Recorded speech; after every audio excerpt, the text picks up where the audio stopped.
Initially दोनों same level पे थे।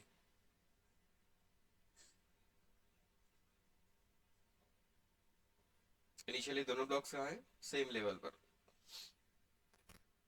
एक मास ज्यादा है, एक मास कम है। दे दिया गया ऐसा कुछ कि M1 ज्यादा है, M2 कम है। T = 0 पे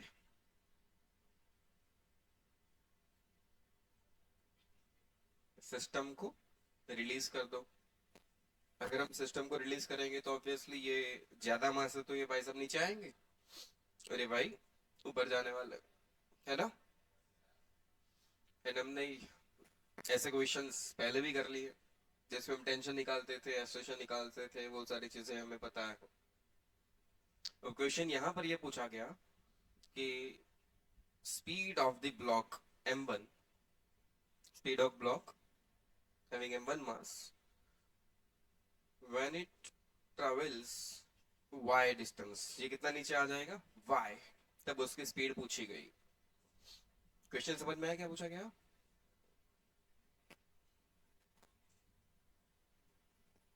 speed of M1 when it covers y distance। और ये बात हमें पता है स्ट्रिंग कंस्ट्रेंट से कि अगर ये y नीचे आएगा तो ये y ऊपर जाएगा। ये भी तो पता है, ये y नीचे आएगा तो ये y ऊपर जाएगा।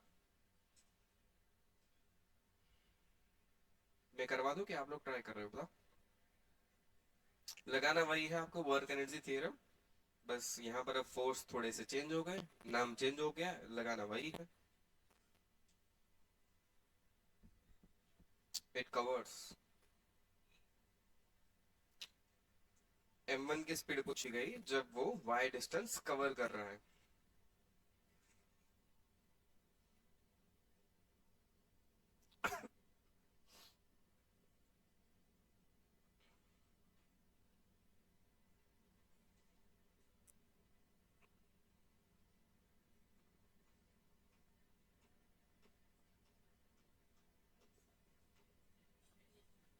when it covers y distance,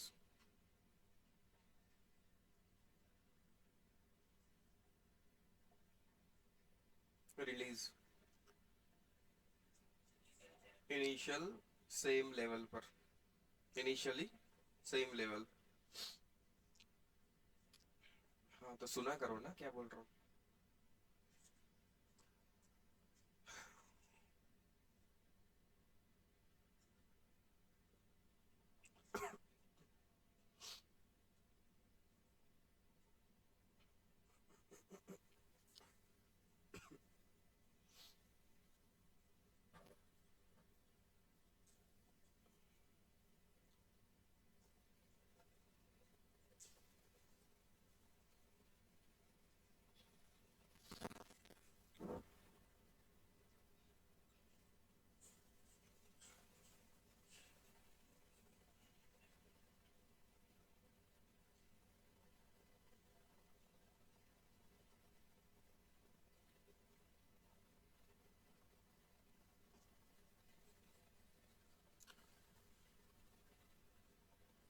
चलो,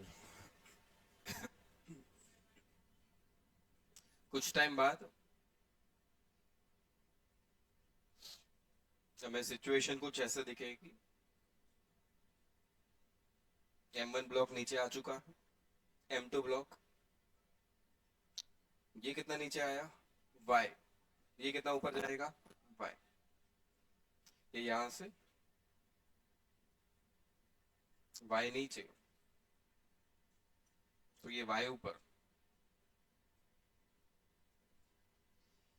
ये M1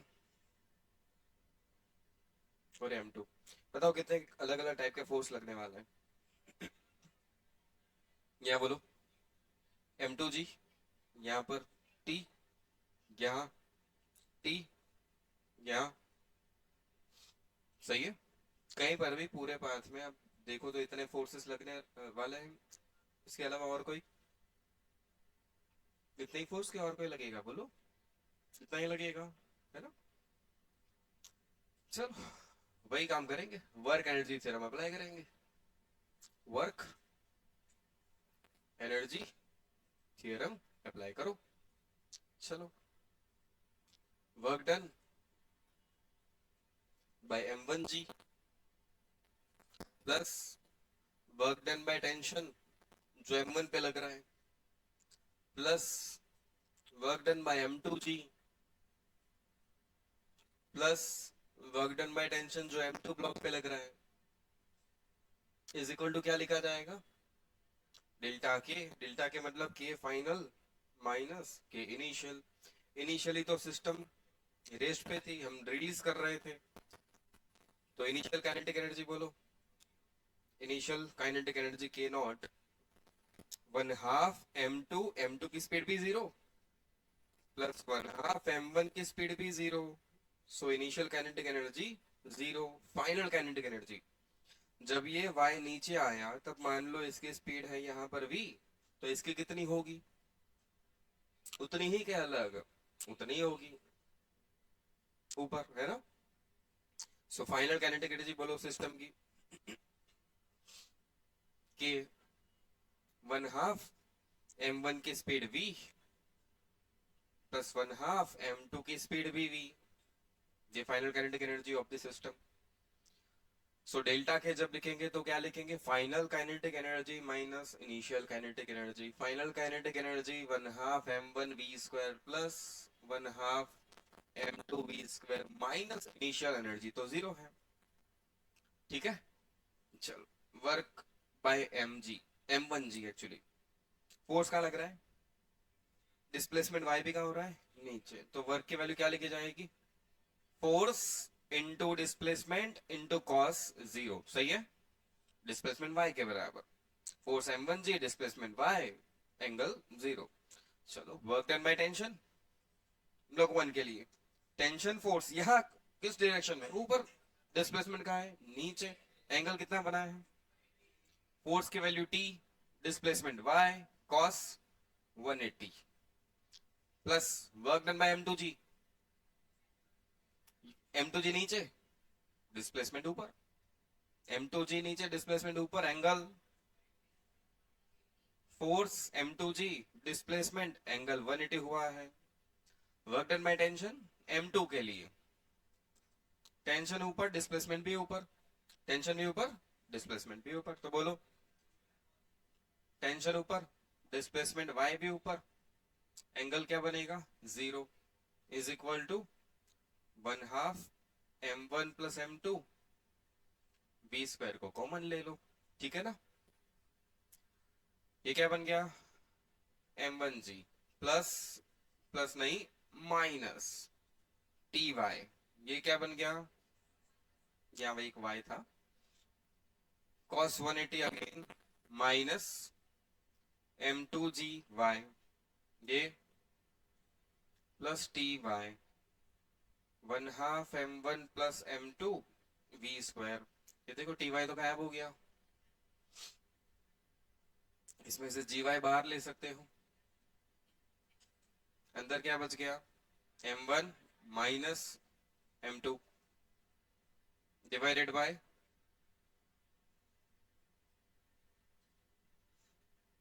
m1 plus m2, 2 multiplication में, बस तो v का आंसर आ गया, root of 2g m1 minus m2 by m1 plus m2।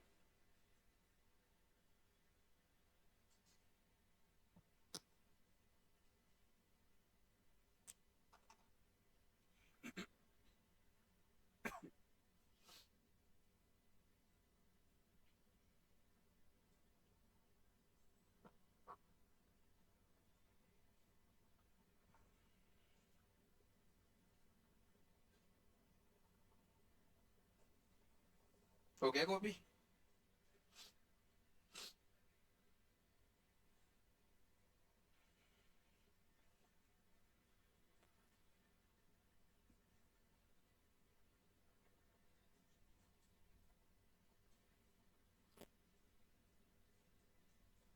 सही है। अच्छा, इसका वो एक डायरेक्ट इक्वेशन याद है क्या आप लोगों को? एस्लेशन, एस्लेशन का इक्वेशन, ये तो एटवुड मशीन है ना अपना। एस्लेशन याद है? क्या आया था? वो एस्लेशन का इक्वेशन हम लाए थे न्यूटन के लॉज को अप्लाई करके। क्या आया था? A M one minus M two by M one plus M two, मतलब बड़ा माइनस छोटा डिवाइड बाय दोनों का सम इंटू जी। सही है। अच्छा, v को इंटीग्रेट करके भी a लाया जा सकता है क्या? v को इंटीग्रेट करके a लाया जा सकता है क्या? अच्छा, ये इक्वेशन एक्चुअली कौन सा इक्वेशन है, इसको देखो। ये वी वाई रिलेशन है। कौन सा रिलेशन? काइनेमेटिक्स जब हमने पढ़ा था, वी वाई मतलब एक्चुअली मान लो ये वी एक्स इक्वेशन है। कौन सा इक्वेशन? V X. यहाँ डिस्प्लेसमेंट y है, वहां पर x लिखते थे जनरली हम। याद है वो 6 टाइप के इक्वेशन हुआ करते थे, उसमें से ये एक है कि नहीं? V X relation. यहाँ पर नाम वी वाई है वो अलग बात है, क्योंकि हमने y लिया हुआ है। वी एक्स से एसोलेशन कैसे लाते थे? अगर मुझे ये पता है तो हम लोग क्या करते थे? Acceleration is equal to V DV by D X करते थे।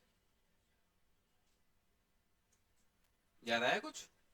चलो ये याद है तो फिर आगे काम करते हैं। जैसे ये है इक्वेशन, इक्वेशन ऐसा कुछ दिख रहा है मुझे।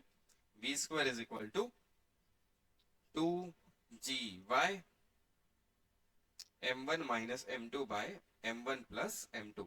इसको डिफरेंशिएट कर देते हैं with respect to y। x की जगह यहां पर y है इसलिए मैं y लिख रहा हूं। सो वी स्क्वायर का डिफरेंशिएशन क्या होगा? 2v, इन v का लिखेंगे dv बाय dy is equal to 2 constant, g भी कांस्टेंट है, ये मास भी कांस्टेंट है, m1 minus m2 by m1 plus m2, इतनी चीजें तो कांस्टेंट है, डिफरेंशिएशन से बाहर आ गई। y का डिफरेंशिएशन y के साथ वो तो 1 होगा। अच्छा, 2 तो कैंसिल हो गया। ये देख v dv बाई dx, मतलब यहाँ तो dv बाई dy दिख रहा है, एक्चुअली ये v dv बाई dx है। वो क्या होता है? a। तो a क्या आ रहा है देखो, m1 minus m2 by m1 plus m2 into g. वही इक्वेशन नहीं जो पहले था, है ना? तो चीजें हम ऐसे भी कर सकते थे वर्क एनर्जी थ्योरम से।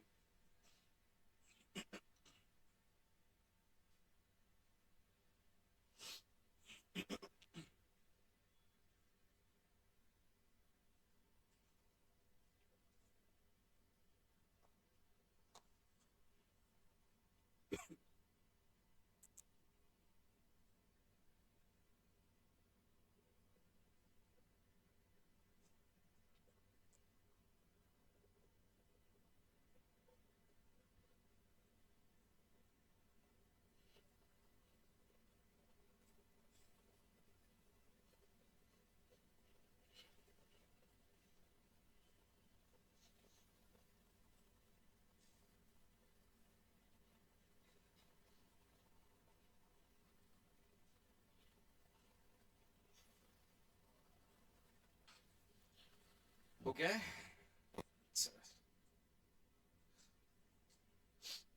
इसे टेंशन के साथ एक आध और एग्जांपल कर लो चलो।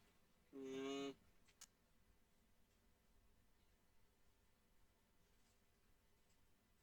पुली, एक और पुली, ये एंड फिक्स, यहाँ पर एक ब्लॉक m1, फ्रिक्शन भी ले लो चलो साथ, म्यू 0.2,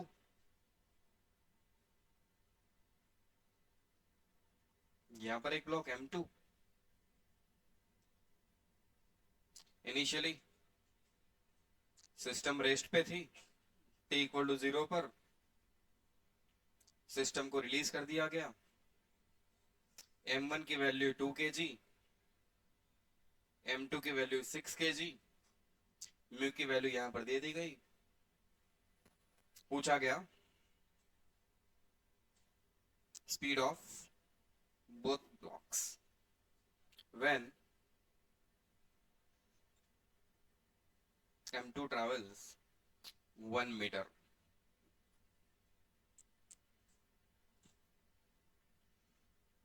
क्वेश्चन समझ में आया क्या है? सुन लो क्वेश्चन।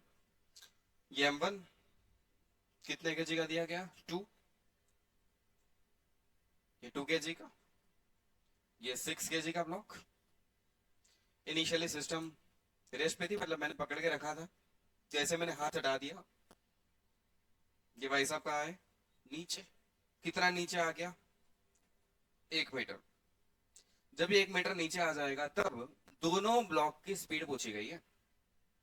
अब क्वेश्चन समझ में आया? ये सरफेस अब स्मूथ नहीं है, वहां पर फ्रिक्शन है।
हो गया?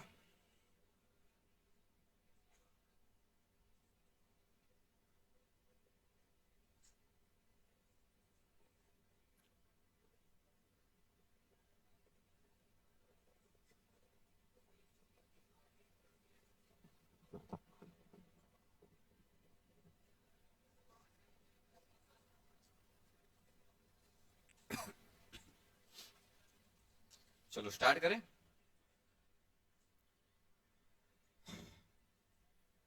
कितने अलग अलग टाइप के फोर्स लगने वाले हैं? मैं सारे फोर्स अब यहीं पे लिख रहा हूँ, अलग डायग्राम नहीं बना रहा। कितने अलग अलग टाइप के फोर्स लगने वाले हैं? बना लेते हैं अलग डायग्राम।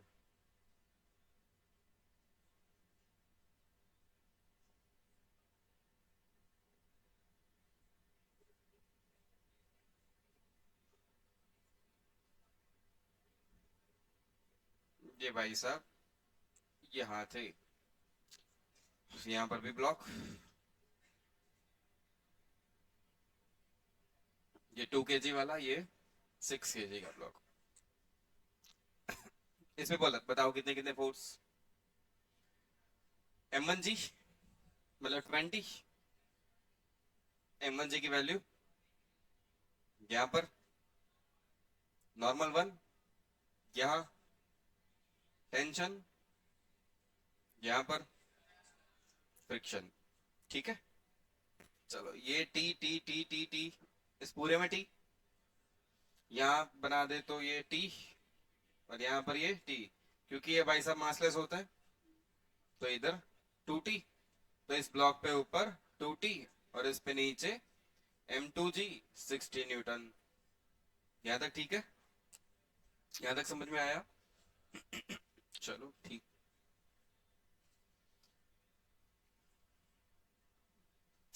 चलो बोलो।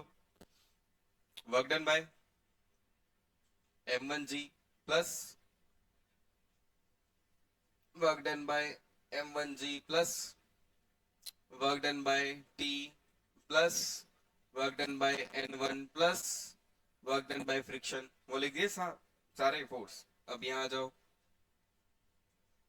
Work done bye m2g plus work done bye 2t, इस पे तो 2t लग रहा है ना, इज इक्वल टू क्या लिखोगे, चेंज इन काइनेटिक एनर्जी। अच्छा, initial kinetic energy, initial kinetic energy इन्हीं का के नॉट 1/2 m1, इसकी स्पीड 0, 1/2 m2, इसकी भी speed 0, so initial kinetic energy तो 0 है। फाइनल काइनेटिक एनर्जी तो मान लेंगे कि ये भाई साहब 1 मीटर नीचे उतरे, तब इसकी स्पीड है कुछ v, तो इसकी कितनी होगी v, उसकी कितनी होगी v, v यहाँ पुली, इसका एक एंड फिक्स्ड, पुली का एक एंड फिक्स्ड है ना, ये दूसरे एंड पर ब्लॉक, ब्लॉक की स्पीड नीचे v, मतलब पुली की स्पीड नीचे v, सही है। दूसरे एंड पे यहाँ पर ब्लॉक, ब्लॉक की स्पीड नीचे v, दूसरे एंड पे नहीं, यहाँ पर पुली के साथ ब्लॉक, ब्लॉक की स्पीड नीचे v, तो यहाँ पर मैं क्या ले सकता हूँ v, इस पॉइंट की स्पीड, यहाँ पर मैं एक पॉइंट मान रहा हूँ .1, इसकी स्पीड में मान लेता हूँ v1। अब बताओ, क्या इसके लिए कोई इक्वेशन था, velocity of pulley v1 plus v2 by 2, भूल गए, वेलोसिटी ऑफ पुली v नीचे है, मुझे पता है नीचे नेगेटिव साइन लेनी चाहिए, पर मैं समझ गया नीचे है ये v1 की वैल्यू, ये तो मुझे पता करनी है, v2 की वैल्यू 0/2, v1 क्या आया 2v, ये vp की वैल्यू नीचे थी v, तो ये भी कहाँ आने वाला है नीचे, तो इस पॉइंट की स्पीड 1 की स्पीड नीचे कितनी 2v, 2v 2v 2v 2v 2v 2v 2v, तो इस ब्लॉक की स्पीड 2v। आया समझ में, ये नीचे v, ये फिक्स, ऐसा एक इक्वेशन था कि नहीं था सालों पहले, 5000 साल पहले आया था ये। तो .1 के स्पीड डाउनवर्ड डायरेक्शन में कितनी आई 2v, 2v 2v 2v 2v 2v 2v 2v, तो ब्लॉक कितने से जाएगा 2v से। अब समझो, रुको रुको रुको रुको रुको, ये भाई साहब कितना डिस्टेंस कवर कर रहा है 1 मीटर, कितनी स्पीड से चल रहा है ये, तो t टाइम में v स्पीड से इसने डिस्टेंस कवर करा 1 मीटर, तो उतने ही टाइम में डबल स्पीड से ये डबल डिस्टेंस कवर करेगा, तो ये कितना चला होगा 2 मीटर। नहीं आया समझ में, ये कितना चला 1 मीटर, उसकी स्पीड कितनी है v, तो इसकी स्पीड तो डबल है, ये कितना चला होगा 2 मीटर, तो इसका डिस्प्लेसमेंट यहां से ये ब्लॉक यहां कहीं आ जाएगा, कितना चल के 2 मीटर, और ये कितना चल चुका है 1 मीटर। नहीं समझ में आया, ये भैया कितना नीचे आए 1 मीटर, तो ये कितना आगे आएगा 2 मीटर, क्योंकि इसकी स्पीड v है, उसकी स्पीड डबल है 2v।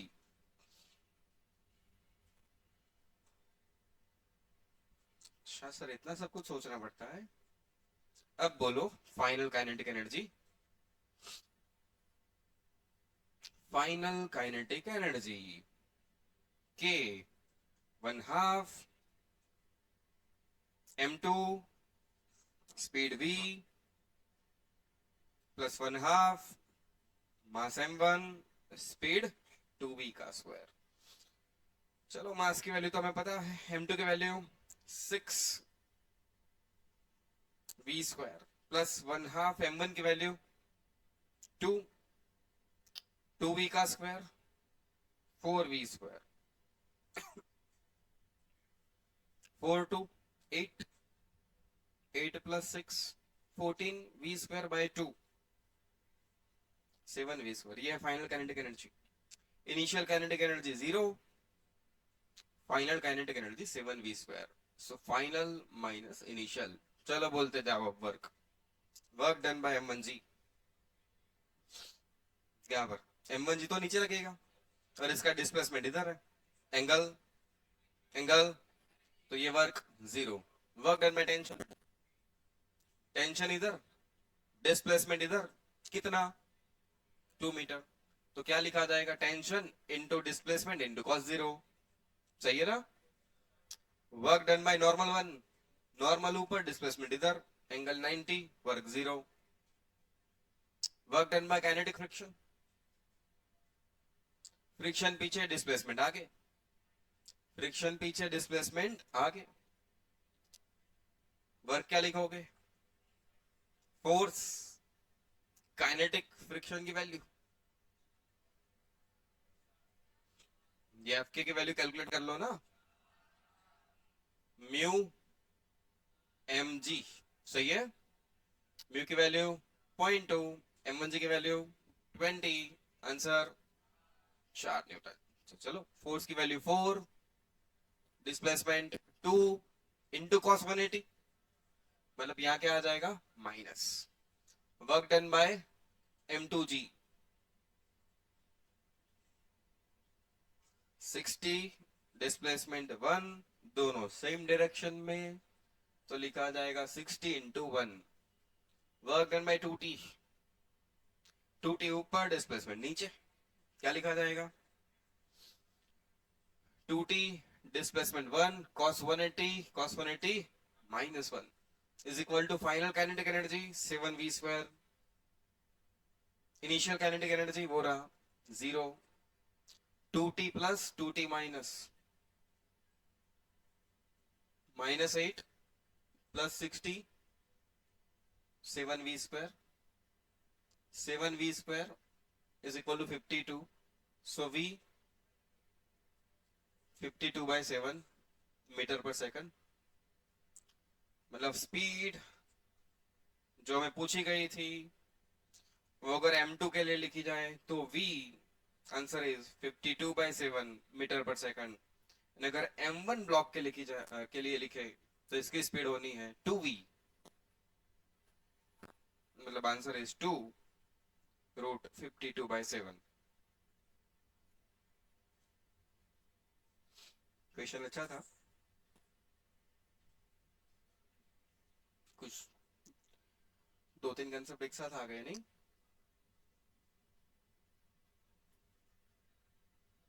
ऐसा भी होता है, हाँ होता है। क्या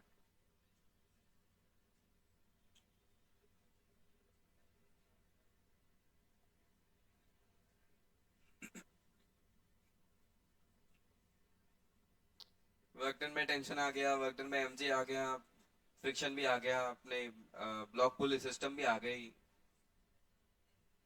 वो भी लगाना पड़ा, vp is equal to v1 plus v2/t। ये भी समझना था कि एक चलेगा तो ये दो चलेगा, क्योंकि इसकी स्पीड भी तो उसकी डबल होने वाली है।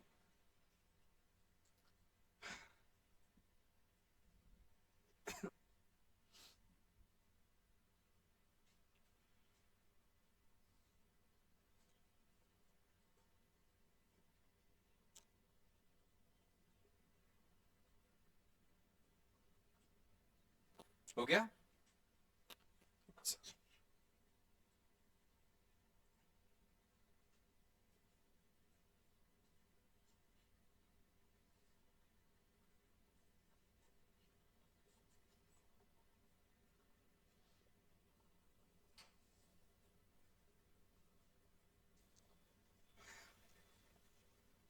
अच्छा, हमने work done by spring calculate किया है क्या कभी?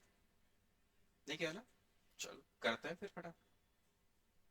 Work done by spring force simple है, अगर मैं स्पेशल वाला टॉपिक ना भी करवाता तो भी आप लोग कर लेते।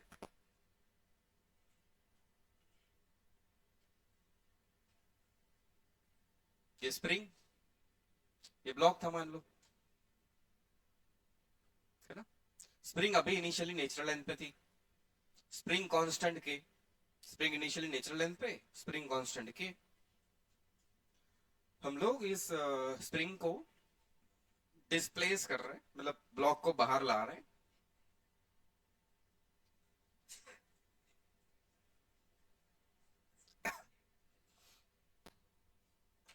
मान लो फाइनल सिचुएशन, अरे कुछ ऐसी हो गई, ब्लॉक को हम यहां ले आए,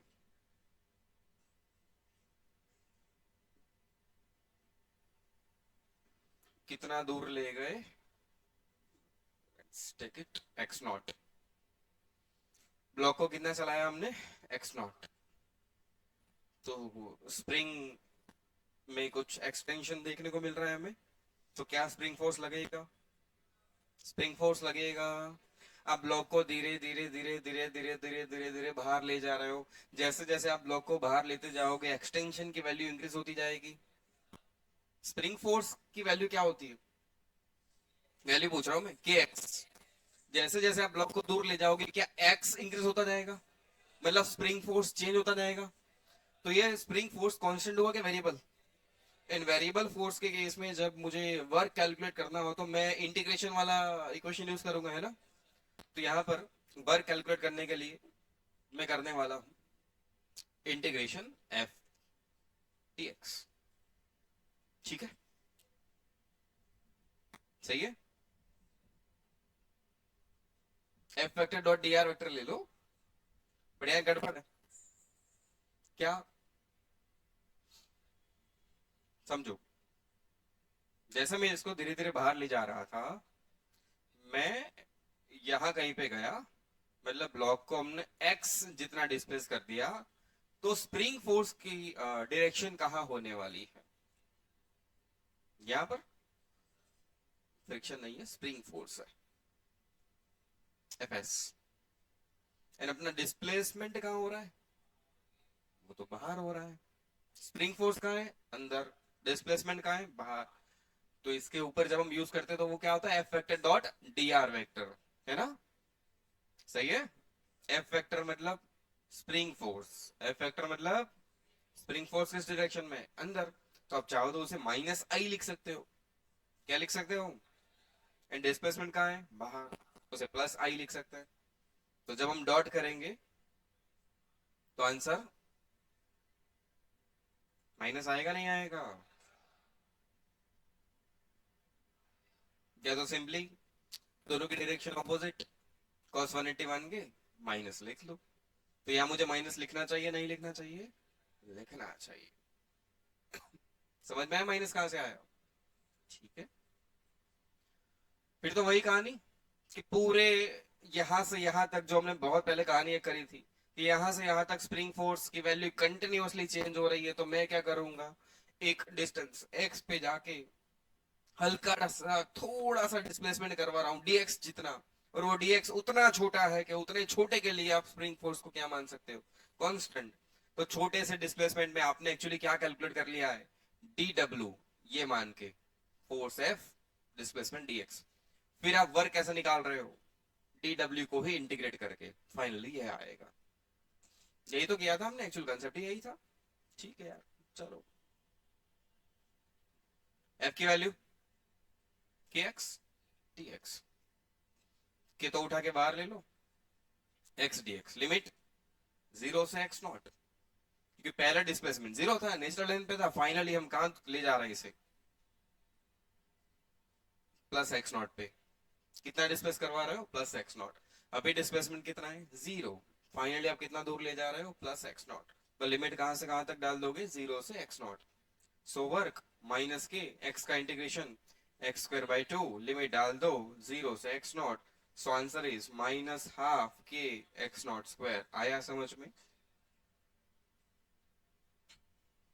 ये स्टैंडर्ड आंसर है, इसे याद रख लो।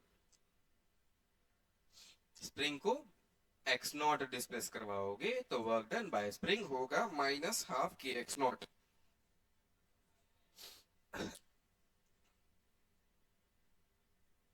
माइनस हाफ के एक्स नॉट स्क्वायर। अच्छा अंदर लाते तो,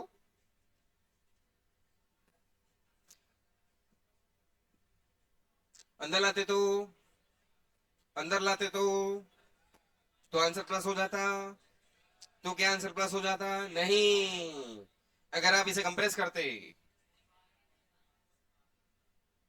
यहां था, अगर आप कंप्रेस करते मान लो हम इसे एक्स नॉट से कंप्रेस कर रहे हैं, तो स्प्रिंग फोर्स की डायरेक्शन बाहर होगी एंड डिस्प्लेसमेंट अंदर है। अगेन एंगल तो 180 ही रहेगा, आंसर तो अपना माइनस ही रहेगा। तो आप एक्स नॉट डिस्टेंस से एक्सपांड कर दो स्प्रिंग को, एक्सटेंड करो स्प्रिंग को, या तो कंप्रेस करो, वर्क का आंसर सेम रहेगा, माइनस हाफ के एक्स नॉट स्क्वायर। नहीं समझ में आया? आंसर सेम रहेगा, माइनस हाफ के एक्स नॉट स्क्वायर। अंदर ले जाओ बाहर ले जाओ, कोई फर्क नहीं पड़ेगा। अब बाहर ले जाओगे, डिस्प्लेसमेंट बाहर, स्प्रिंग फोर्स अंदर। अब ब्लॉक को अंदर ले गए, डिस्प्लेसमेंट अंदर, तो स्प्रिंग फोर्स बाहर जाएगा।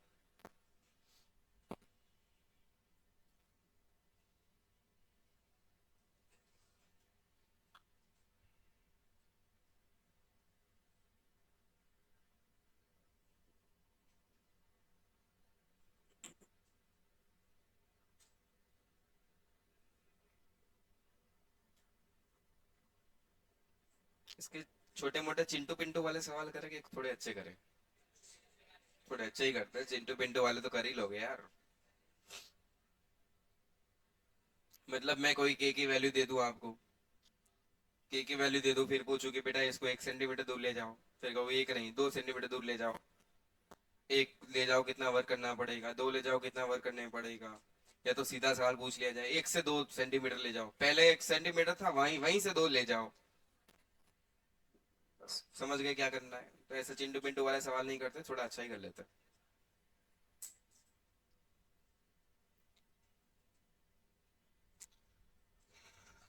ये लो, हो गया कॉपी।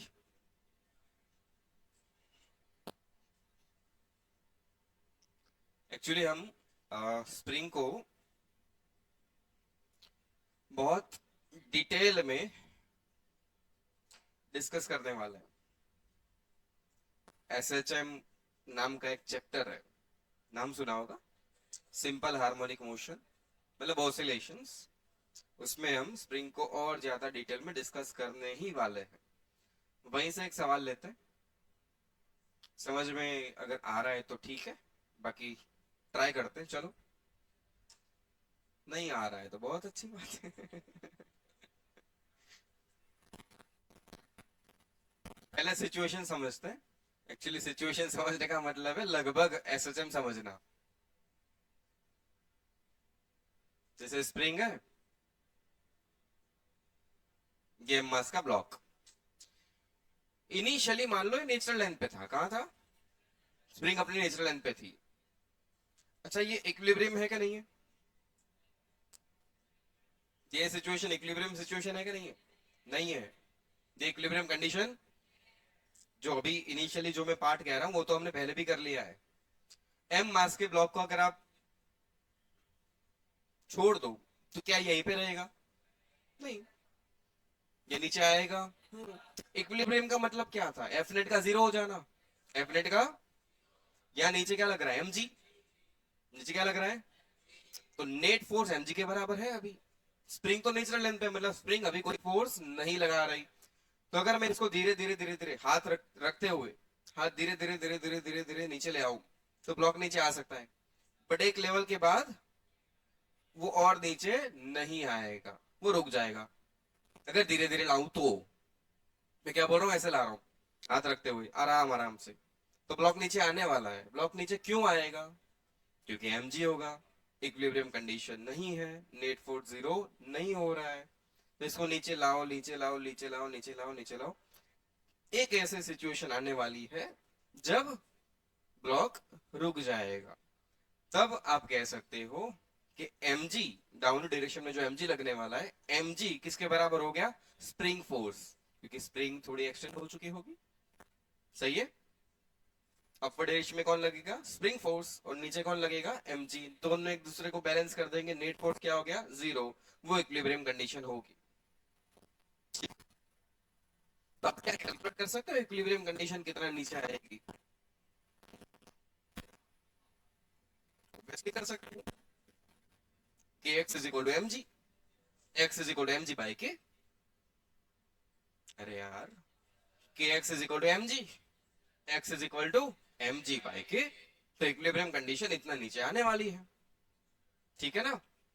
पर मैं कह रहा हूं कि मैं इसको धीरे धीरे नहीं ला रहा, मैंने अचानक से हाथ हटा दिया, जो हाथ मैंने रखा था वो अचानक से हटा दिया, तो क्या होगा?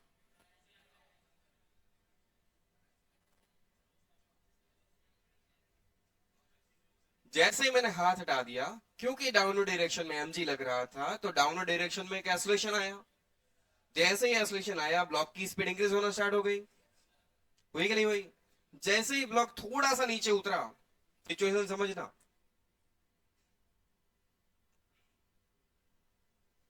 अभी इनिशियली कि कौन सा फोर्स लग रहा था? mg। स्प्रिंग फोर्स की वैल्यू क्या थी? जीरो। स्प्रिंग फोर्स की वैल्यू क्या थी? जीरो। सिर्फ एक ही फोर्स लग रहा था mg, जिसके कारण डाउनवर्ड डायरेक्शन में एक्सेलरेशन आया, कितना? g के बराबर। अरे कितना आया? क्योंकि एफ नेट सिर्फ mg है, डिवाइड बाय मास कर लो, वो एक्सेलरेशन कितना आया? g के बराबर। जैसे मैंने हाथ हटा दिया, कितना एक्सेलरेशन? g। जी एक्सेलरेशन के कारण ब्लॉक नीचे की तरफ अपनी मोशन स्टार्ट कर रहा है, क्योंकि एक्सेलरेटेड मोशन है, स्पीड इंक्रीज होगी। जैसे स्पीड इंक्रीज हुई, ब्लॉक हल्का सा नीचे आया, ब्लॉक थोड़ा सा ही नीचे आया है, तब mg तो लग ही रहा था। क्या mg की वैल्यू चेंज होगी? क्या mg की वैल्यू चेंज होगी? स्प्रिंग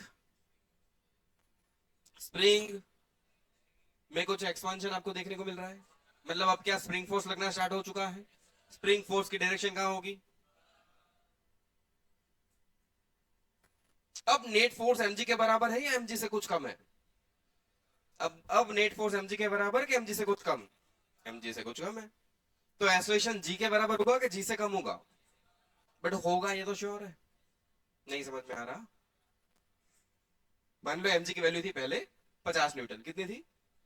50 न्यूटन, और स्प्रिंग फोर्स जीरो था, एक्सेलरेटेड मोशन थी नीचे की तरफ, जी से ब्लॉक भाग रहा था। जैसे वो थोड़ा सा नीचे आया, mg की वैल्यू तो 50 थी, 50 ही रहेगी। पर मान लेते स्प्रिंग फोर्स आ गया 10, कितना आ गया? अब नेट फोर्स कितना है बताओ? अब नेट फोर्स बताओ? 40 न्यूटन नेट फोर्स। तो एक्सेलरेशन कितना? ये 50 बोला था, तो इसका मास कितना था यार? 5। तो 40/5 करोगे ना। बोलो एक्सेलरेशन। 8। पहले जी था 10, अब कितना हो गया? 8। एक्सेलरेशन कम हुआ कि नहीं हुआ? कम होने का रीजन? Spring force. एक्सेलरेशन कम हो रहा है, बट मोशन तो एक्सेलरेटेड है। एक्सेलरेशन की डायरेक्शन कहाँ है? नीचे, ए। ठीक है। डाउनवर्ड डायरेक्शन में क्योंकि मोशन एक्सेलरेटेड है, तो स्पीड इंक्रीज होती जाएगी कि नहीं होती जाएगी? होती जाएगी। कहीं पे पहुंचे हम, और नीचे थोड़ा सा,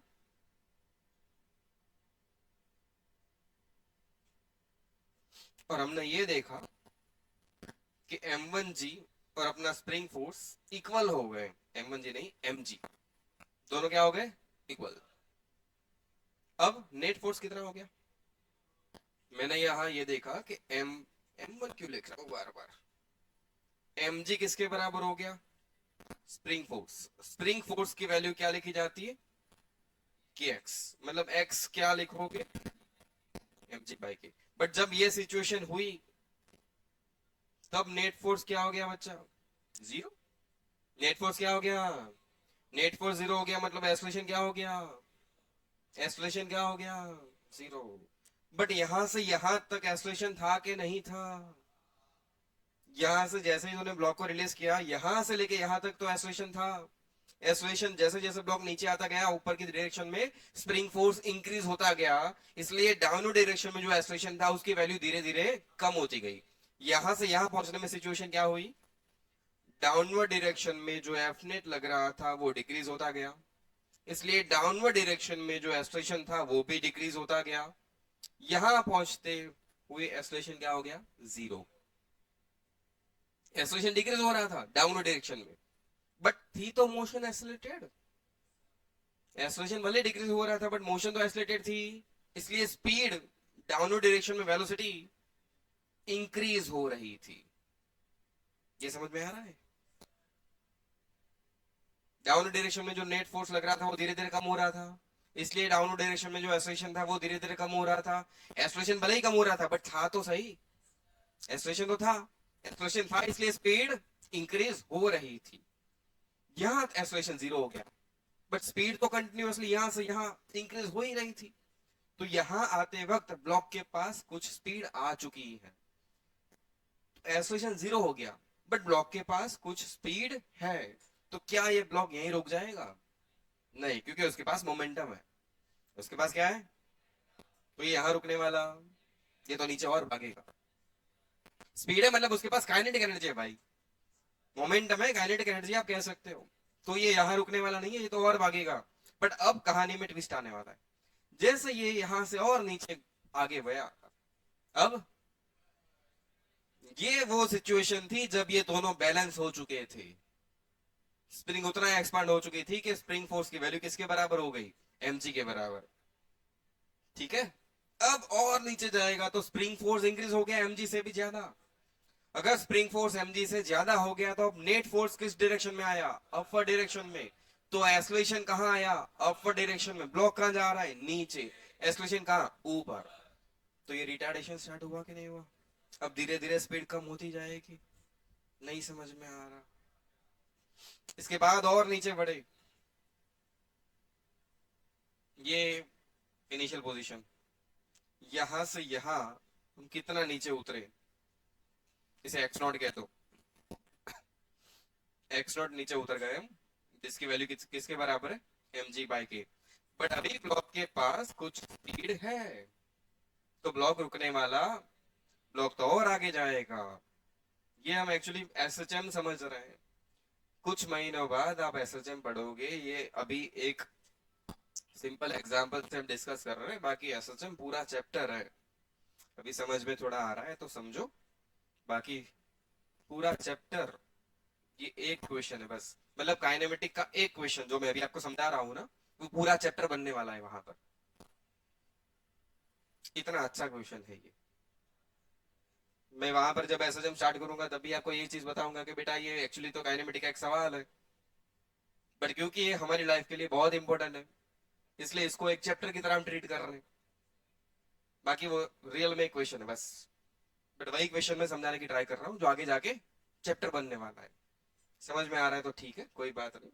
नहीं आ रहा तो भी टेंशन लेने की जरूरत नहीं, आगे इसको बहुत अच्छे से डिटेल में डिस्कस करने ही वाले हैं। चलो बताओ, यहां तक साथ साथ हो क्या? आगे बढ़ सकते हैं? क्या ब्लॉक यहां से आगे जाएगा कि यहाँ रुक जाएगा? आगे जाएगा, क्योंकि ब्लॉक के पास स्पीड है, ब्लॉक के पास मास है, ब्लॉक के पास मोमेंटम है, ब्लॉक के पास काइनेटिक एनर्जी है। तो ये रहा यहाँ पर रुकने वाला, ये और नीचे बढ़ेगा। मान लो यहां आ गया,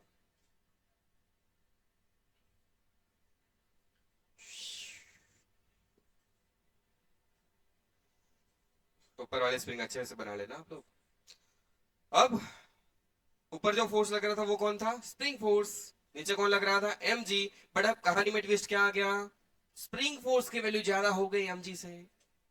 किसकी वैल्यू ज्यादा हो गई? स्प्रिंग फोर्स की। तो अब एक्सेलरेशन कहां? एक्चुअली एफ नेट किस डायरेक्शन में? अपवर्ड डायरेक्शन में। एफ नेट किस डायरेक्शन में? अपवर्ड। तो एक्सेलरेशन भी किस डायरेक्शन में? अपवर्ड डायरेक्शन में। सही है? अरे सही है, बट मोशन कहां चल रही थी? ब्लॉक तो नीचे जा रहा था, और एक्सेलरेशन कहां है? ऊपर। ब्लॉक कहां जा रहा था? नीचे। एक्सेलरेशन कहां है? ऊपर। तो स्पीड अब इंक्रीज होगी या डिक्रीज होगी? डिक्रीज होगी। तो वी डाउनवर्ड डायरेक्शन में है, बट अब वी की वैल्यू डिक्रीज होना स्टार्ट हो गई है। अब वी की वैल्यू धीरे धीरे कम हो रही है। इन दोनों की बात करो, ये इंक्रीज हो रहा है, डिक्रीज हो रहा है? जैसे जैसे नीचे चलते जाओगे, स्प्रिंग फोर्स की वैल्यू क्या इंक्रीज होती जाएगी? क्यों इंक्रीज होगी? क्योंकि डिस्प्लेसमेंट ज्यादा हो रहा है। डिस्प्लेसमेंट स्प्रिंग का जितना ज्यादा होगा, एक्स जितना बढ़ता जाएगा, स्प्रिंग फोर्स उतना ही ज्यादा होता जाएगा। स्प्रिंग फोर्स जितना इंक्रीज होता जाएगा, क्या एफनेट उतना ही इंक्रीज होता जाएगा? अरे एफनेट क्या है? Spring force minus mg। यहां पर एफनेट क्या लिखोगे? Spring force minus mg। अब ये भाई साहब इंक्रीज हो रहा है, तो एफनेट भी इंक्रीज होता जाएगा। ये इंक्रीज हो रहा है तो एक्सेलरेशन भी क्या हो रहा है? इंक्रीज हो रहा है। वापस आते कहानी में, यहां से यहां तक पहुंचे, तो डाउनवर्ड डायरेक्शन में mg चेंज नहीं हुआ, बट अपवर्ड डायरेक्शन में स्प्रिंग फोर्स बढ़ता रहा बढ़ता रहा बढ़ता रहा। तो डाउनवर्ड डायरेक्शन में जो नेट फोर्स लग रहा था वो कम होता गया कम होता गया कम होता गया, मतलब एक्सेलरेशन भी कम होता गया। बट क्योंकि मोशन तो एक्सेलरेटेड रही थी तो स्पीड इंक्रीज होती गई, यहां तक स्पीड इंक्रीज होती रही। उसके बाद कहानी में ट्विस्ट आना स्टार्ट हुआ। mg के कंपैरिजन में स्प्रिंग फोर्स ज्यादा हो गया, स्प्रिंग फोर्स ज्यादा हो गया तो अब नेट फोर्स नीचे नहीं, अब नेट फोर्स कहां है, ऊपर। जैसे जैसे आप नीचे चलते जाओगे अपवर्ड डायरेक्शन में एफ नेट की वैल्यू इंक्रीज होती जाएगी, इसलिए अपवर्ड डायरेक्शन में एक्सेलरेशन इंक्रीज होता जाएगा। मोशन नीचे एक्सेलरेशन ऊपर, तो धीरे धीरे स्पीड कम होती जाएगी। एक सिचुएशन ऐसी भी आएगी कि स्पीड कम होते होते क्या हो जाएगी, जीरो, क्योंकि एक्सेलरेशन ऊपर था, वो तो रोक रहा था ब्लॉक को। जैसे स्पीड जीरो हुई, स्प्रिंग तो एक्सपांड हो चुकी थी, अब स्प्रिंग फोर्स उसको कहां खींचेगा, वापस। आया समझ में, आया कि नहीं। कहीं जाके एक ऐसी भी सिचुएशन हमें दिखने वाली है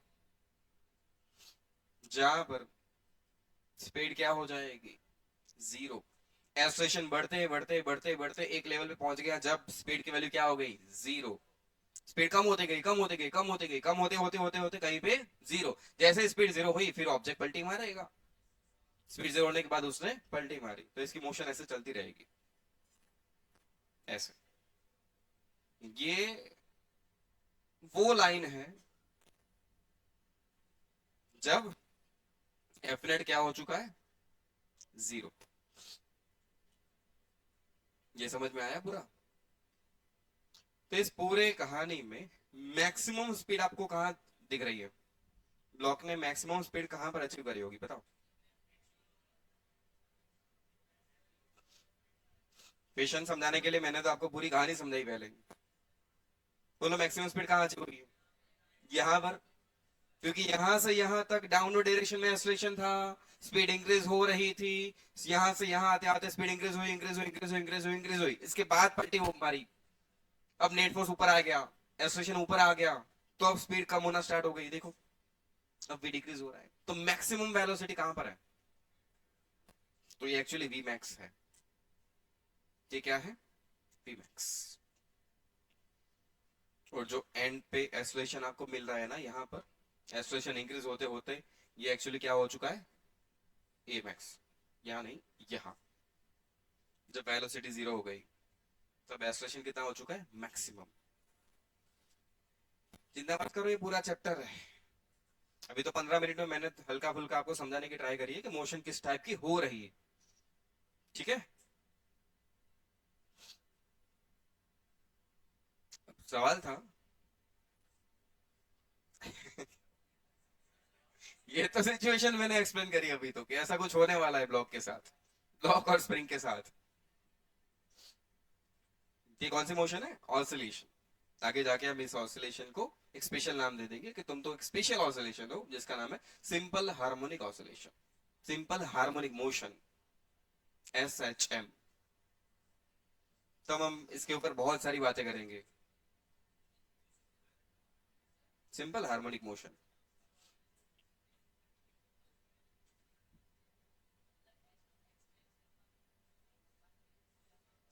उतना ही रहेगा, कोई एनर्जी का लॉस नहीं हो रहा, ऐसा मान के चलेंगे। चलो पहला सवाल यही है, वी मैक्स पूछा गया। क्या पूछा गया, वी मैक्स। यहां पर इनिशियली तो स्पीड जीरो थी, यहां मैक्सिमम स्पीड हुई है। क्या पूछा गया, वी मैक्स। सोचो कैसे करें।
गया। मैक्सिमम स्पीड यहां पर होने वाली है। जब मैक्सिमम स्पीड हुई है तब ब्लॉक का डिस्प्लेसमेंट कितना है बताओ। यहां से छोड़ा गया, यहां पहुंचा, ये रहा एक्स नॉट, हुआ है ना। यहाँ स्पीड जीरो थी, यहाँ स्पीड क्या हो गई मैक्सिमम। वो हमने समझने की थोड़ी बहुत ट्राई करी, समझ में आया तो अच्छी बात है, नहीं आया तो भी टेंशन नहीं है, ये पूरा चैप्टर है, आगे हम समझ नहीं वाला है। ऐसा नहीं है कि ये लास्ट बार हो रहा है, ऐसा नहीं है, स्प्रिंग के ऊपर हम बहुत डिस्कस करने वाले हैं आगे। यहाँ से यहाँ तक स्पीड इंक्रीज हुई थी, इसके बाद स्पीड कम हुई थी, कम हुई कम हुई कम हुई, कम होते होते फाइनल क्या हो गई थी, जीरो। एक्चुअली कहानी ये होती है कि यहाँ से जितना नीचे आप उतरे हो, यहाँ तक स्पीड मैक्सिमम हुई है, वापस उतना ही नीचे हम पहुंचेंगे जब स्पीड जीरो हो जाएगी।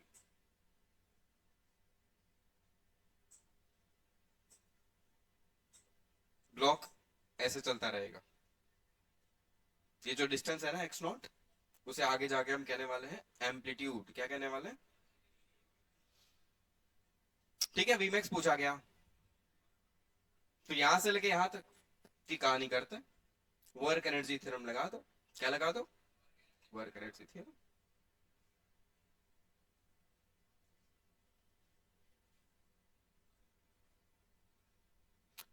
क्या पूछा गया था, वीमैक्स। चलो इनिशियल काइनेटिक एनर्जी बोलो, यहां पर इनिशियल काइनेटिक एनर्जी, यहां final kinetic energy half M we max square. Initial kinetic energy zero, final kinetic energy half M we max square. ठीक है ना, लिख दूं मैं यहां पर, काइनेटिक एनर्जी इनिशियल जीरो, यहां पर kinetic energy one half M we max square. चलो वर्क एनर्जी थ्योरम लगाएंगे, work done by all the forces count करेंगे, कितने अलग अलग फोर्स है बताते जाओ। चलो दो ही तो है, work done by MG and work done by spring force. अरे दो ही तो है भाई।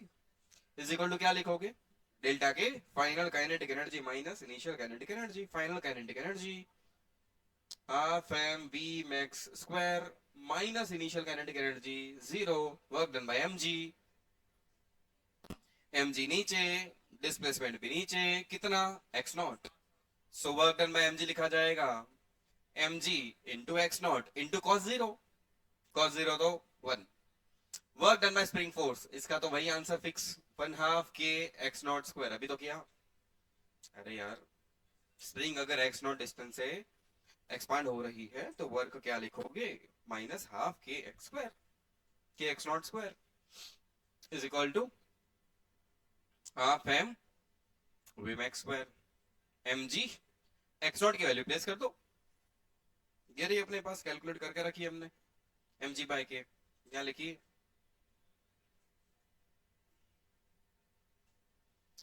माइनस हाफ के एक्स नॉट की value m square g square by k square half M we max square. ये क्या हो गया बताओ, m square g square by k minus m square g square by k half is equal to half M we max square. M square g square by k में से आधा m square g square by k हटा दो, आधा m square g square by K बच गया, half M we max square. Half गया, यहां से एक मास कट हो गया, बस आ गया वी मैक्स। एम बाय के जी स्क्वायर, रूट ले लो, जी बाहर, क्यों कुछ गलत है।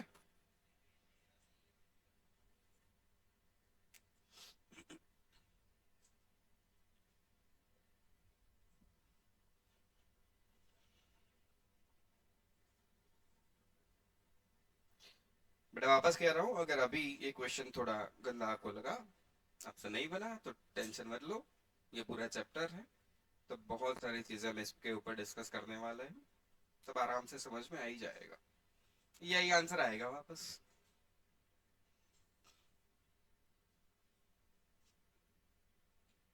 अच्छा एक और सवाल अगर पूछ लिया जाए, maximum, second question, maximum expansion of the spring, spring का मैक्सिमम एक्सपांशन, ये नेचुरल लेंथ थी और स्प्रिंग यहां तक नीचे गई है, देखो। सो आंसर इज 2 mg/k, दिख रहा है? ये तो मैंने आपको बता दिया ऐसे ही कि वो उतना ही नीचे जाएगा, mg/k plus mg/k, answer is 2 mg/k। But उसे हम भी हम ला सकते हैं वर्क एनर्जी थ्योरम से। लाए? रहने दो सर, वहां से लेके यहां तक अप्लाई कर देते हैं वर्क एनर्जी थ्योरम, वहां से यहां। यहाँ फाइनल स्पीड क्या होगी बच्चा? तो यहाँ फाइनल काइनेटिक एनर्जी क्या लिखोगे? 0 लिखोगे ना? यहाँ पर भी इनिशियल काइनेटिक एनर्जी क्या थी? 0। चलो वापस काम करते हैं। Work done by mg plus work done by spring force is equal to final kinetic energy minus initial kinetic energy. यहां से यहां आना है। अब जो टोटल एक्सपेंशन हुआ है इतना, उसे नाम दे दो x max।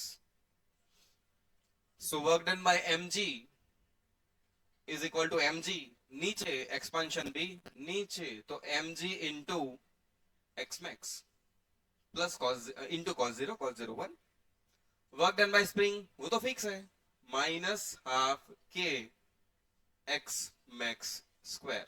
Final kinetic energy 0, initial भी 0। देख, फाइनल भी 0, इनिशियल भी 0, ऐसा भी होता है, फाइनल भी 0, इनिशियल भी 0। सो हाफ के X max square is equal to mg X max, एक एक्स मैक्स कट गया, मैक्सिमम डिस्प्लेसमेंट टू इधर 2 mg/k, दिख रहा है? 2 mg/k, मतलब जो हम समझ रहे थे, जो कर रहे थे, सब सही था। आगे चल के बेटा ये पूरा चैप्टर बनने वाला है।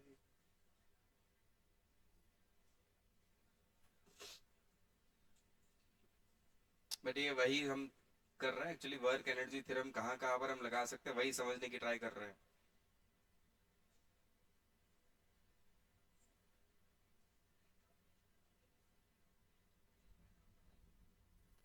सीधा एडवांस में।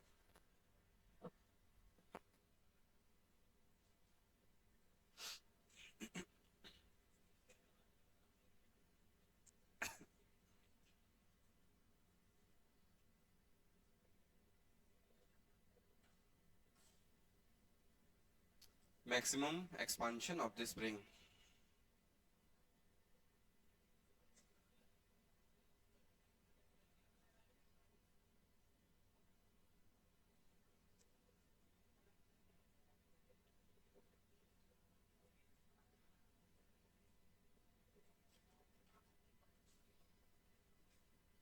हो गया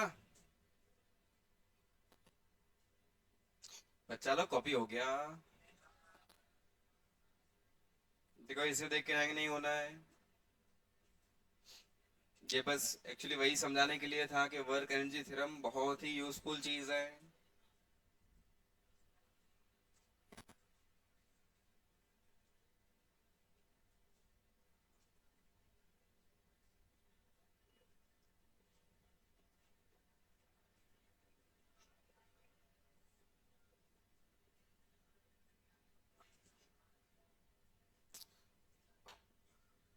स्प्रिंग के ऊपर बातें कर रहे हैं तो एक आध सवाल और करो।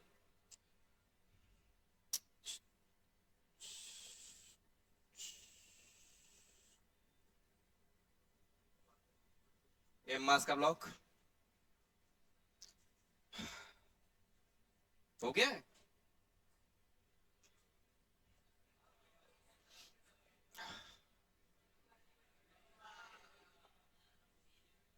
जो हुआ था वहां पर तो ये रफ था और ये स्मूथ था, है ना? अब तो मैं पूरे पाथ के लिए आपको ये कह रहा हूं, μ0 पूरे पाथ के लिए। μ0 का क्या मतलब समझे आप?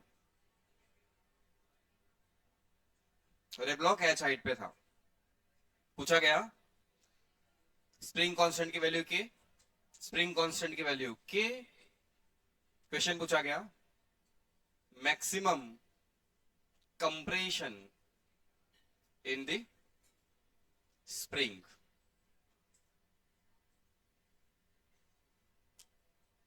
स्प्रिंग में मैक्सिमम कंप्रेशन कितना देखने को मिलेगा।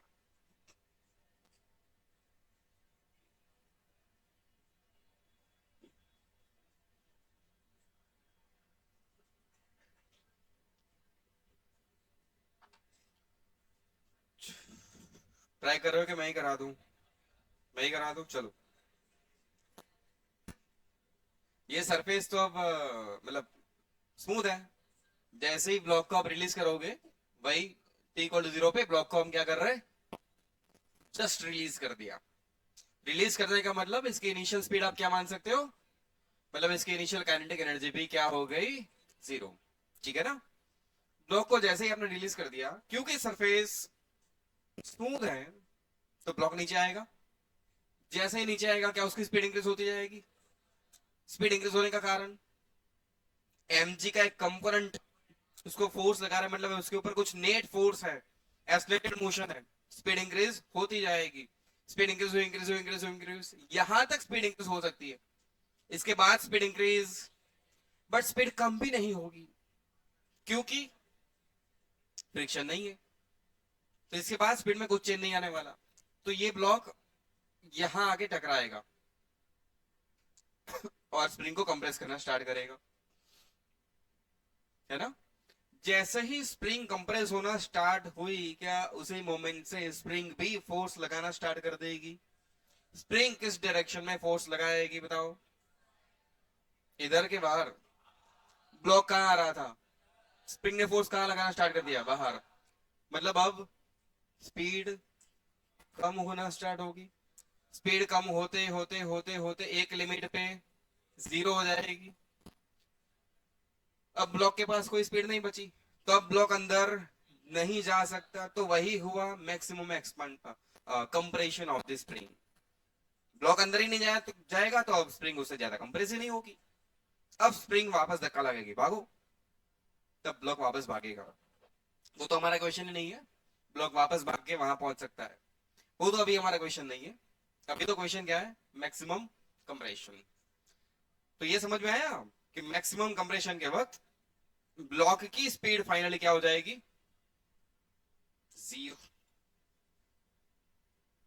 ये आ गया ब्लॉक, ब्लॉक की स्पीड क्या हो गई, 0। और ये हो गया कंप्रेशन x। वापस एक्सप्लेन करूं क्या।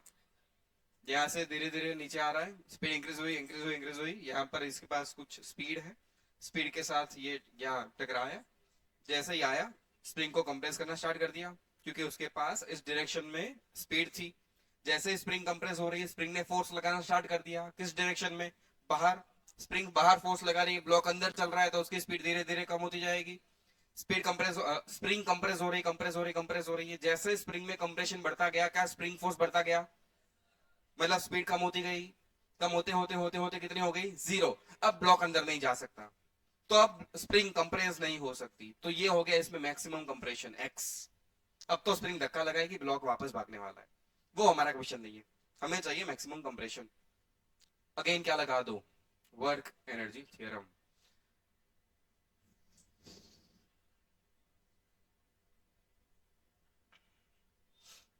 कितने फोर्स,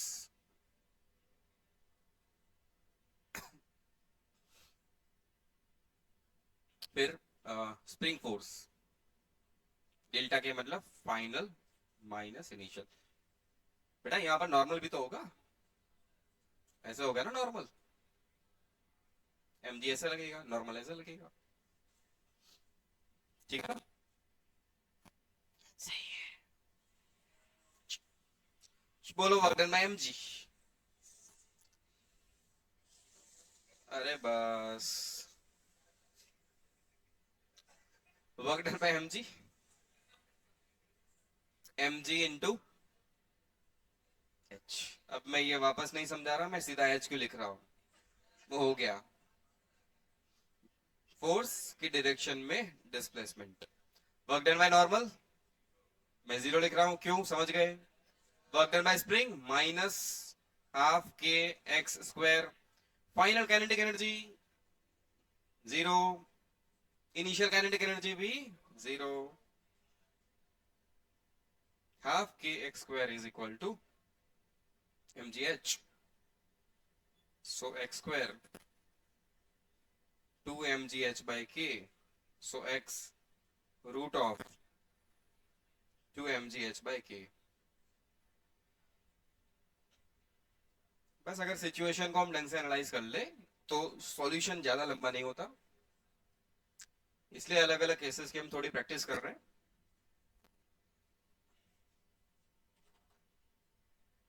हो गया?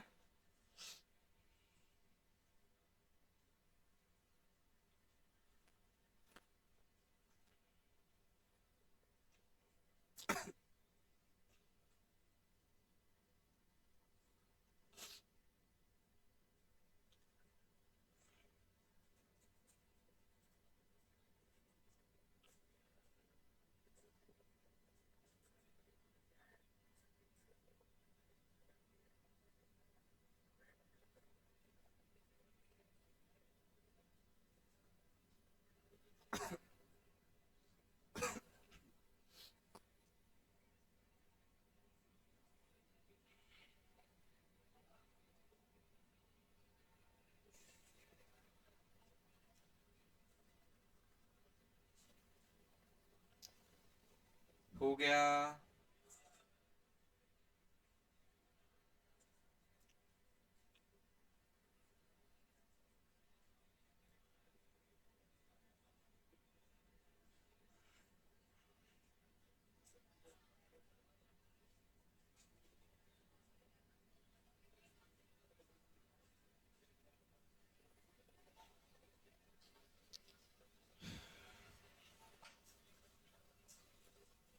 चलो, बहुत यूज कर लिया हमने work energy theorem, work energy theorem 7-8 तो हो ही गए, अलग अलग वेराइटी के।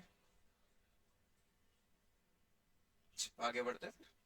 नेक्स्ट, याद है हमने बात करी थी एनर्जी इन मैकेनिक्स, हम दो टाइप की एनर्जी पे डिस्कस करने वाले हैं, एक kinetic energy, second one is potential energy. Next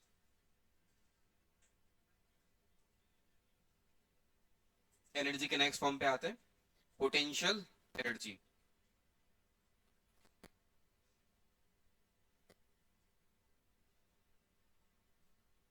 potential energy basically क्या है? वो है it is the energy of the object, या तो कभी कभी हम सिस्टम वर्ड भी यूज करेंगे, ऑब्जेक्ट या तो system, due to its relative position और कॉन्फ़िगरेशन।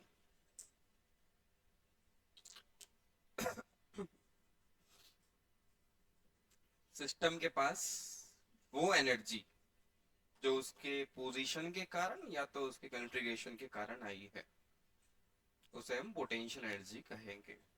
मोशन के कारण जो एनर्जी थी उसको हमने क्या कहा था? Kinetic energy. और एनर्जी बेसिकली क्या होता है? Capacity to do the work, work करने की कैपेसिटी, वही तो होती है एनर्जी।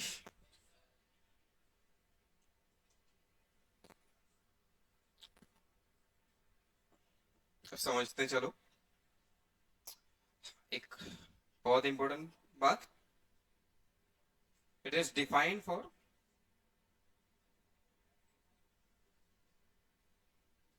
Conservative forces. कौन से फोर्सेस लिख रहा हूं मैं? अच्छा, कंजर्वेटिव फोर्सेस का मतलब पता है?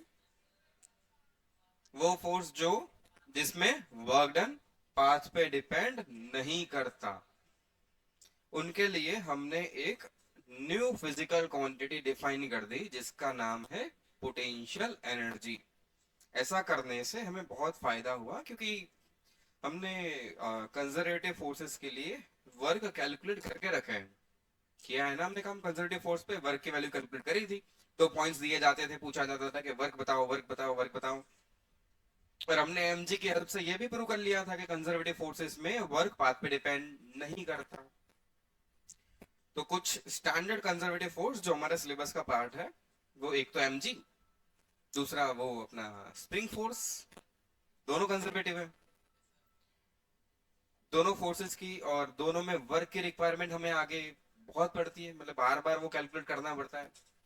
तो बार बार वो इंटीग्रेशन विंटीग्रेशन की झंझट ना करनी पड़े, इसलिए हमने एक नई टर्म बना दी जिसका नाम है पोटेंशियल एनर्जी। आप तो ये समझ सकते हो, ठीक है, क्योंकि हमने वर्क का काम किया हुआ है, हमें पता है कि साला इंटीग्रेशन करना पड़ता है बहुत, कभी कभी तो कुछ गंदा भी हो जाता है। तो हमने एक जुगाड़ ढूंढा कि भाई बार बार इंटीग्रेशन नहीं करना मुझे, एक शॉर्टकट बनाया, एक न्यू फिजिकल क्वांटिटी बनाई जिसका नाम दिया पोटेंशियल एनर्जी। जैसे हम इसके ऊपर काम करेंगे आपको खुद समझ में आ जाएगा कि हम इंटीग्रेशन यहाँ पोटेंशियल यूज करके कैसे बच पा रहे हैं। अब पोटेंशियल एनर्जी सिस्टम के पास होती है, वो पता कैसे चलता है? पोटेंशियल एनर्जी मतलब एनर्जी होने का मतलब है वर्क करने की कैपेसिटी होना। जैसे कोई ब्लॉक था, एम मास का ब्लॉक ग्राउंड पे पड़ा है, तो वो रेस्ट पे है तो वो रेस्ट पे ही रहने वाला है। बट अगर मैं उस ब्लॉक को उठा लूं और किसी एच हाइट पे ले जाऊं, ऐसे हाथ में, मान लो मैं उसको सेकंड फ्लोर पे ले गया, कहाँ ले गया? सेकंड फ्लोर पे, और उसको ऐसे पकड़ के रखा है। अब उसे छोड़ दिया जाए तो क्या वहीं रेस्ट पे रहेगा कि भागेगा? तो वो दौड़ा, मतलब वो कुछ वर्क कर रहा है, डिस्प्लेस हो रहा है ना, तो कुछ काम हो रहा है वहां पर, कुछ वर्क हो रहा है एक्चुअली। तो वर्क करने की कैपेसिटी ब्लॉक के पास आई कहां से? तो सीधा मतलब है ब्लॉक के पास कुछ एनर्जी होनी चाहिए। तो वो एनर्जी क्यों आई? रिलेटिव पोजीशन के कारण। किसके कारण? ग्राउंड पे था तो उसके पास ऐसी कोई एनर्जी नहीं थी, बट जब हम उसे ले गए सेकंड फ्लोर पे ले गए, मतलब कुछ हाइट पे ले गए, और वहां से जैसा ही रिलीज किया उसके पास, क्योंकि रिलीज करते ही वो दौड़ा, तो मुझे समझ में आया कि इसके पास कुछ एनर्जी थी। एक्चुअली आपने कुछ नाम सुना है, एनर्जी कंजर्वेशन सुना है ना? जैसे ही मैंने उसको रिलीज कर दिया, डायरेक्ट उसकी स्पीड इंक्रीज होना स्टार्ट हो गई। ब्लॉक की स्पीड इंक्रीज हो रही है, मतलब कौन सी एनर्जी इंक्रीज हो रही है? Kinetic energy. तो काइनेटिक एनर्जी कहां से आ रही है? ब्लॉक के पास कुछ एनर्जी थी, वही एनर्जी कन्वर्ट हो रही है काइनेटिक एनर्जी के फॉर्म में। जब आपने उसको हाथ में पकड़ के रखा था तो ब्लॉक के पास कुछ एनर्जी थी, वही एनर्जी किस फॉर्म में कन्वर्ट हो रही है? काइनेटिक के फॉर्म में। अगर नीचे आप खड़े और वो आगे टकराए तुम, तो आपको फील होगा कि हाँ कुछ वर्क हुआ है, मतलब ब्लॉक के पास एनर्जी थी। तो वो एनर्जी क्यों आई थी? ग्राउंड के रिस्पेक्ट में हमने कुछ अलग पोजीशन पर उसको ले गए थे, तो उस पोजीशन के कारण उसके पास कुछ एनर्जी आ गई थी। वो एनर्जी कौन सी थी? Potential energy. जैसे हमने रिलीज करा, हमने देखा कि वो स्पीड इंक्रीज हो रही है, मतलब काइनेटिक एनर्जी इंक्रीज हो रही है। तो एक ख्याल ये भी आया कि साला काइनेटिक एनर्जी इंक्रीज हो रही है, तो कहीं तो कुछ हुआ होगा, मतलब उसके पास कुछ एनर्जी थी जो स्टोर्ड थी, वही कन्वर्ट हो रही किस फॉर्म में? काइनेटिक एनर्जी के फॉर्म में। एक और एग्जांपल लेते हैं, स्प्रिंग का एग्जांपल ले लेते हैं। जैसे स्प्रिंग थी नेचुरल लेंथ पर, अब स्प्रिंग को मैं कंप्रेस कर रहा हूं। स्प्रिंग को क्या कर रहे हैं हम? कंप्रेस कर रहे हैं। और यहाँ आगे आप जो पेन है, पेन की कोई कैप या तो ऐसी हल्की सी कोई चीज रख दो आगे, अगर मैं हाथ हटा दूं तो वो जो चीज थी वो यही वहीं पर रहेगी कि स्प्रिंग धक्का मार के फेंक देगी उसे? स्प्रिंग तो फेंक के बाहर फेंकेगी सीधा, है ना? इसको मैं रख दूं आगे, स्प्रिंग थी, स्प्रिंग को मैंने कंप्रेस करा और इसको रख दिया आगे। जैसे मैंने हाथ हटा दिया, स्प्रिंग ने फटाक से थप्पड़ मारी, मतलब इसके पास क्या आ गई? Kinetic energy. मैंने तो ऐसे ही छोड़ा था, और जैसे मैंने स्प्रिंग को रिलीज किया, स्प्रिंग ने इसको फेंका बाहर, तो इसके पास कौन सी एनर्जी आ गई? Kinetic energy. तो काइनेटिक एनर्जी इसको किसने दी? स्प्रिंग ने। तो स्प्रिंग के पास तो एनर्जी होनी चाहिए, तभी तो उसने दी इस ब्लॉक इसको। तो स्प्रिंग के पास कौन सी एनर्जी थी? Potential energy. क्यों आई? स्प्रिंग के कंट्रीगेशन के कारण। स्प्रिंग में हमने कुछ चेंज किया था, उसके कारण क्या आ गई है? उसके पास भी पोटेंशियल एनर्जी। समझ में आया कि नहीं आया? तो ऐसे सिस्टम के पास पोटेंशियल एनर्जीज हुआ करती है। सिस्टम को रिलीज करोगे तो हो सकता है कि सिस्टम पोटेंशियल एनर्जी को किसी और एनर्जी के फॉर्म में कन्वर्ट करे, ये पॉसिबल है। जैसे ब्लॉक ने अपनी एनर्जी को कन्वर्ट करा किस फॉर्म में, काइनेटिक एनर्जी के फॉर्म में। स्प्रिंग ने भी अपनी एनर्जी को कन्वर्ट किया काइनेटिक एनर्जी के फॉर्म में। बट देख के तो समझ में नहीं आता कि पोटेंशियल एनर्जी है, वो तो हमें तब देखा कि जब हमने काइनेटिक एनर्जी देखी, तब समझ में आया कि हाँ यार एनर्जी तो थी, तभी तो काइनेटिक एनर्जी आई है। ठीक है, चलो। तो जनरली हम जो पोटेंशियल एनर्जी की बातें करने वाले हैं वो अपने वही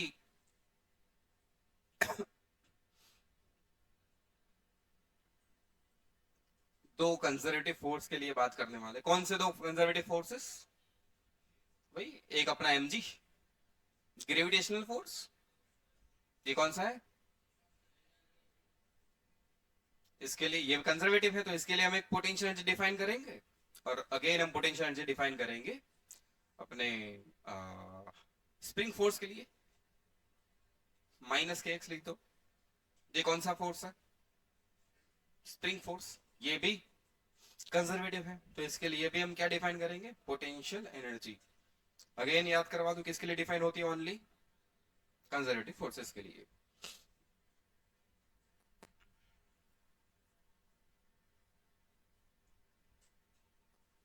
ये कैसे डिफाइन करी गई, उसके लिए मैं आपको कुछ चीजें बताता हूँ, वो इनिशियली आपको याद रखनी पड़ेगी। धीरे धीरे प्रैक्टिस के साथ वो लॉजिकली आपको समझ में आ जाएगा कि ऐसा इक्वेशन क्यों दिया गया था। Work done by conservative force is equal to minus change in potential energy.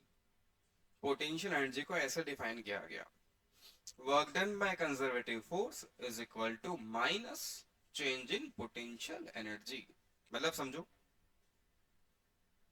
Work done by conservative force is equal to negative change in potential energy, मतलब डेल्टा यू। इस परम सत्य को हमें याद रखना है। धीरे धीरे प्रैक्टिस के साथ आपको लॉजिकली ये समझ में आएगा कि ऐसा क्यों डिफाइन किया गया।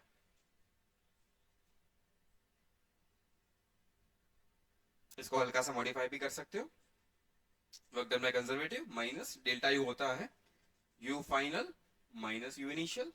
अगर माइनस साइन अंदर दे दो, सो वर्क डन बाय कंजर्वेटिव हो जाएगा you initial minus u final. आपको जो ठीक लगे उसे याद रखना है, बेटर यही है।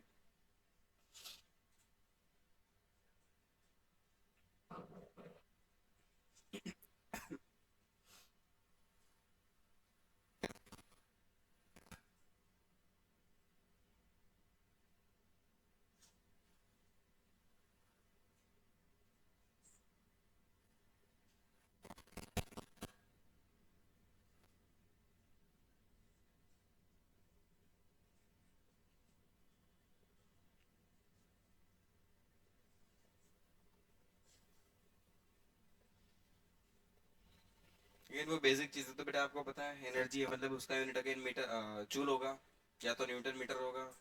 एनर्जी मतलब वही स्केलर है। वो सारी बेसिक चीजें तो आपको पता ही है। ठीक है, आगे बढ़े। चलो बेस की बात करते हैं। mg मतलब ग्रेविटेशनल फोर्स अपना कंजर्वेटिव है, तो उसके लिए पोटेंशियल एनर्जी डिफाइन करी जा सकती है। उसको कहेंगे हम gravitational potential energy.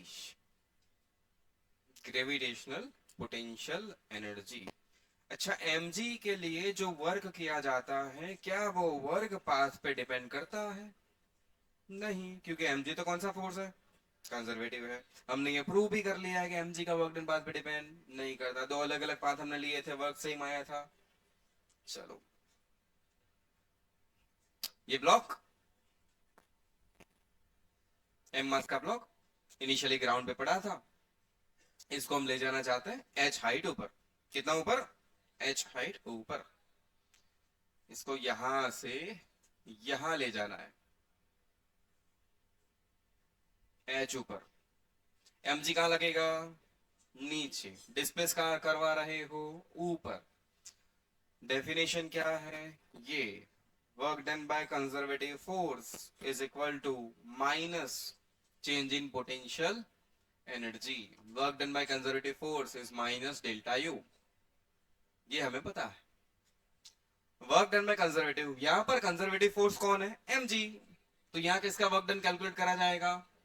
Work done by mg is equal to minus potential energy में चेंज, मतलब U final minus you initial.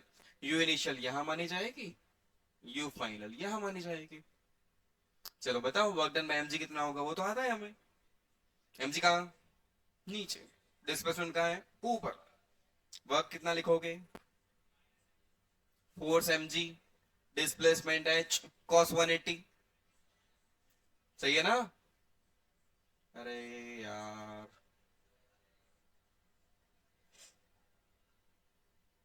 रहने दो।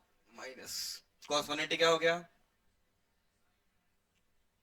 -1 minus u final minus you initial, minus दोनों साइड से कैंसल।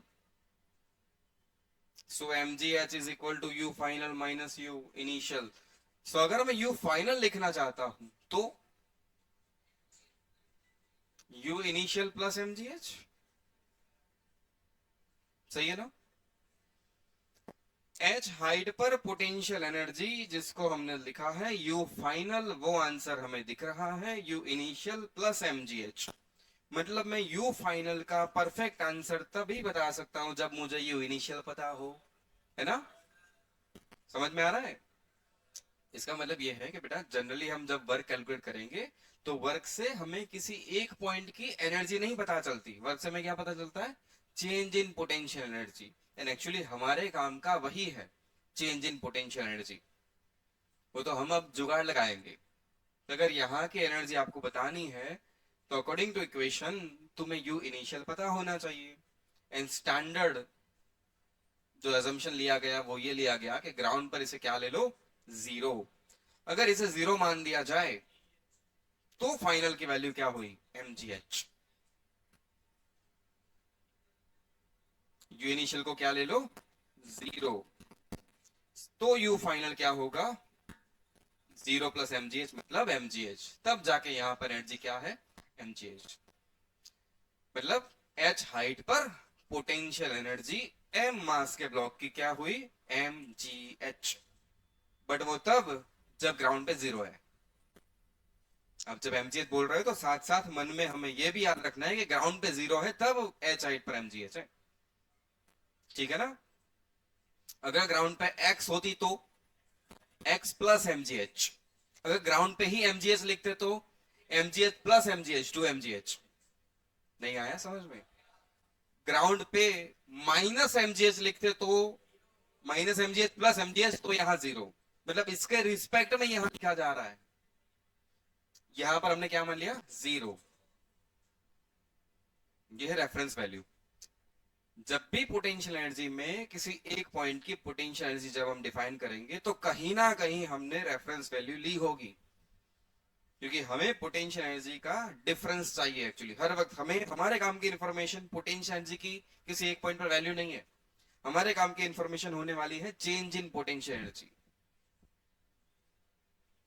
क्योंकि जितना ज्यादा चेंज होगा उतना ही ज्यादा वर्क होगा। समझो अब कहानी क्या है। इसको थोड़े अलग एंगल से देखने की बात करते हैं। ब्लॉक की ग्राउंड पे एनर्जी क्या? जीरो। ग्राउंड पे ब्लॉक की एनर्जी एच हाइट पे एनर्जी mgh। एच हाइट पे एनर्जी। तो आप ब्लॉक को ऊपर ले जा रहे हो। एक्चुअली ब्लॉक खुद थोड़ी ऊपर जाता है यार। ब्लॉक को कौन ले जाता है? हम ले जाते हैं। हमें फोर्स लगाना पड़ेगा एक्चुअली, है ना? अरे ब्लॉक खुद ऊपर जाएगा क्या? हम ले जाएंगे। इसको हटा दूं। इस कहानी को थोड़े अलग एंगल से देखने की बात करते हैं।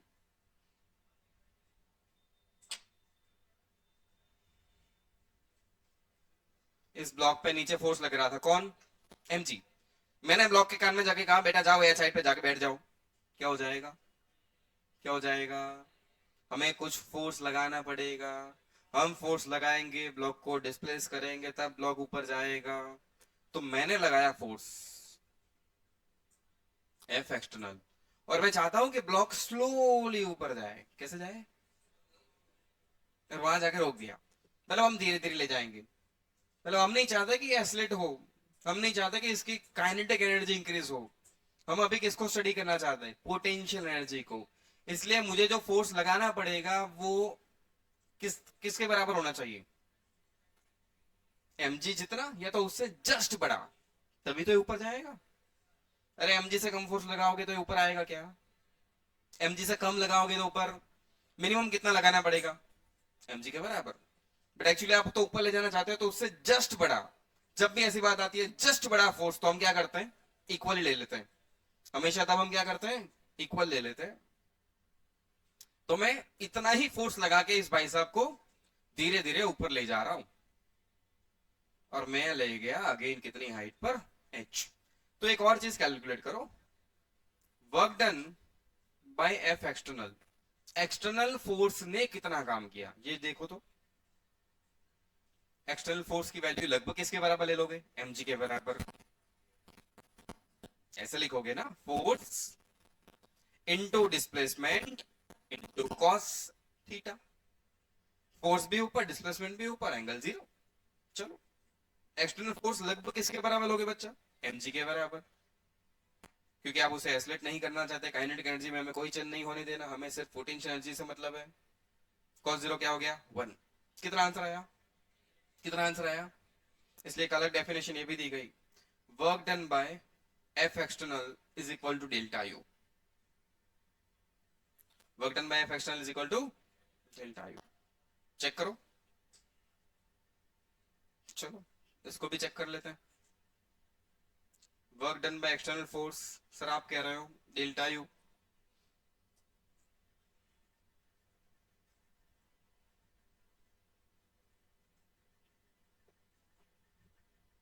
एक अलग तरह से देखने की ट्राई कर रहे हैं। क्या कहा गया? Work done by F external is equal to change in potential energy, ये कहा गया।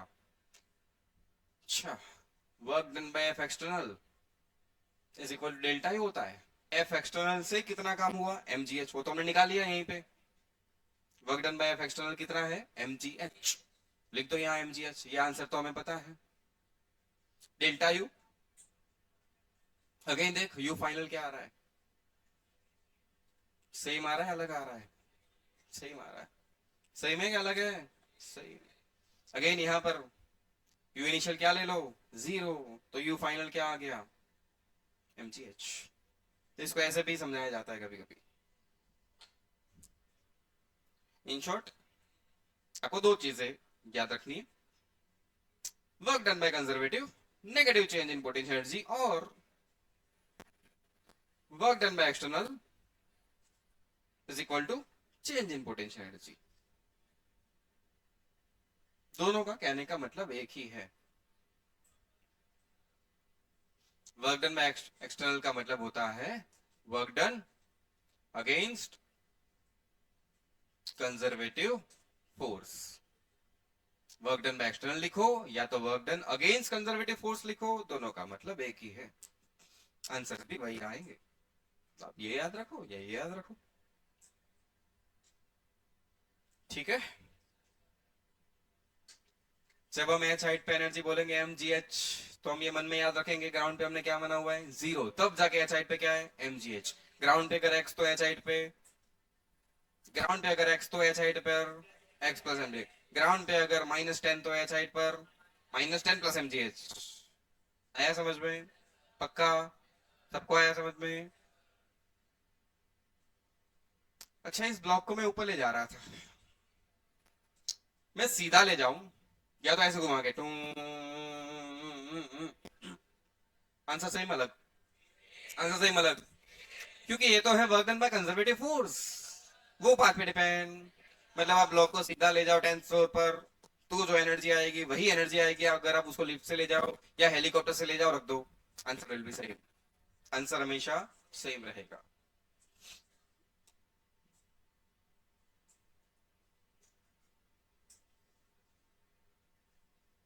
हो गया?